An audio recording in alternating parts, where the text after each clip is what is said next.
janganlah memandang terlalu rendah. Sehingga lembaga keulamaan suruh minta maaf berbagai macam karena menjalankan komitmen bersama. Seperti sekarang yang dituntut ke MUI Kota Payakumbuh, bahkan ada yang mengancam. Ada yang akan mensomasi, ada yang akan mendatangi pengurusnya. Saya katakan, coba. Silakan saudara-saudara coba hal yang seperti itu. Kita akan berhadapan, kami tidak akan surut selangkah pun. Kenapa? Karena kami tidak punya kepentingan dengan siapa yang akan duduk di kursi-kursi itu. Karena ada unsur politik praktis di dalamnya, setelah kami lihat dan kami perhatikan. Berat kaki saya. Oh gitu, baik-baik. Untuk melangkahkan kaki ke Sumatera Barat seumur hidup. Sedih juga kita dengarnya. Bukan bahas per tahun pilkada. Seumur hidup. Seumur hidup. Bismillahirrahmanirrahim. Assalamualaikum warahmatullahi wabarakatuh. Sahabat muslim yang dirahmati Allah subhanahu wa ta'ala. Berjumpa lagi dengan channel Hasika Wafa. Sebelumnya kami ucapkan banyak terima kasih dan kami doakan, semoga Allah subhanahu wa ta'ala senantiasa memberikan kesehatan dan menjauhkan kita dari segala musibah dan bencana. Amin ya robbal alamin. Pada video sebelumnya, kita telah membahas berita tentang Rudy Simamora yang ketakutan dan meminta bantuan polisi ketika rumahnya dikepung oleh warga.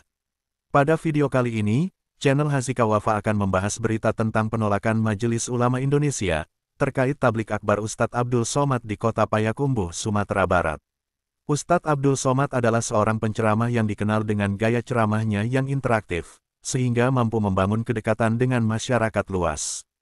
Ceramah beliau banyak mengangkat berbagai macam masalah agama, terutama kajian hadis dan ilmu fikih, namun tak jarang beliau juga mengambil tema kebangsaan.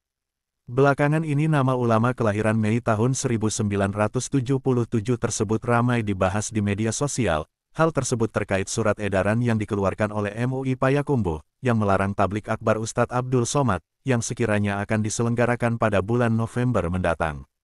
Menanggapi hal tersebut, Ketua MUI Payakumbuh Erman Ali mengklarifikasi soal larangan Ustadz Abdul Somad berceramah di Kota Payakumbuh. Menurut Erman Ali, MUI tidak menolak kehadiran Ustadz Abdul Somad di Kota Payakumbuh, namun larangan tersebut terkait dugaan adanya unsur politik praktis yang ada di dalamnya.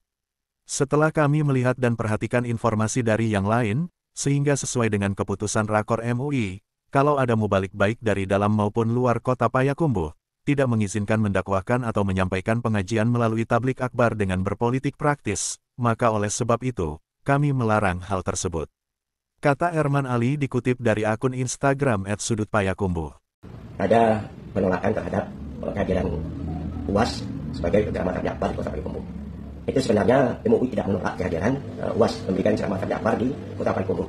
Tetapi karena ada unsur politik praktis di dalamnya, setelah kami lihat dan kami perhatikan, dan juga informasi-informasi dari yang lain, sehingga sesuai dengan keputusan Rakorda MUI beberapa hari yang lampau, bahwa kalau ada mubalik baik yang di luar maupun di dalam Kota Payakumbuh, itu tidak mengizinkan mendakwakan atau menyampaikan pengajian melalui tablik akbar dengan berpolitik praktis. Maka oleh sebab itulah kami melarang hal yang seperti itu, dan bukan melarang kehadiran dari UAS untuk menyampaikan tablik akbar. Setelah surat penolakan dari MUI tersebut beredar luas di media sosial, dukungan kepada Ustadz Abdul Somad datang dari berbagai pihak.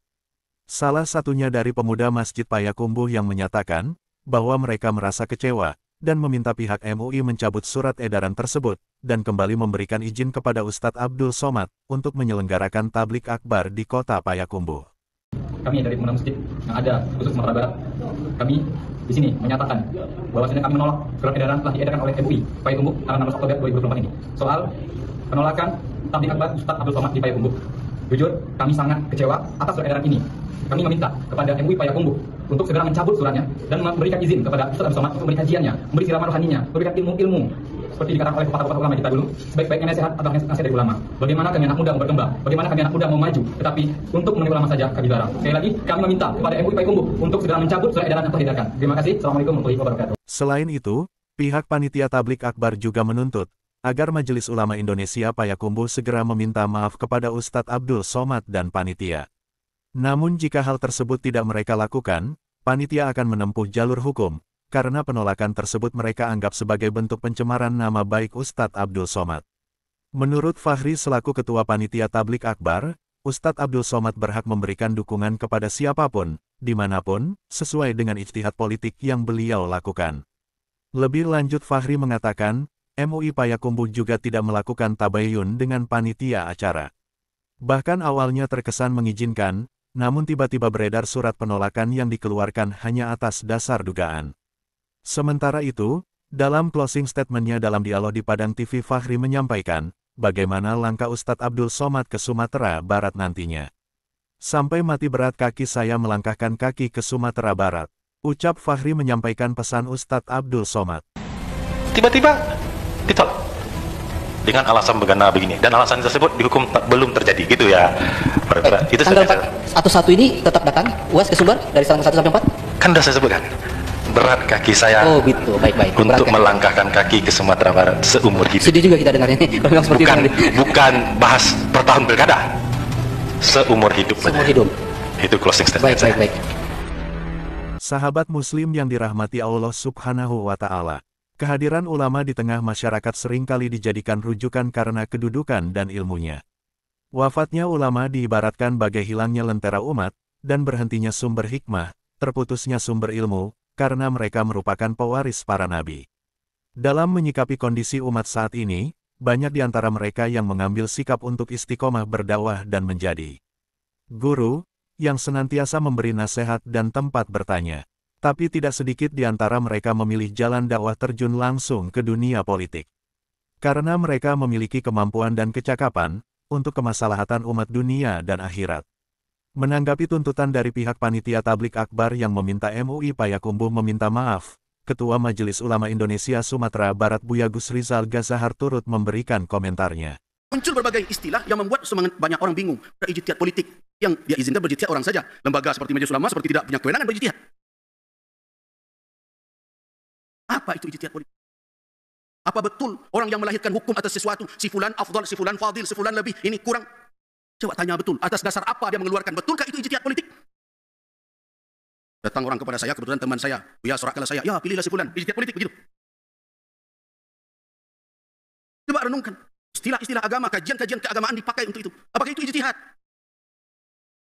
Saya saja ditanya tentang suatu negeri, suatu daerah yang saya hidup di sana, takut saya melihat bagaimana menilai daerah ini.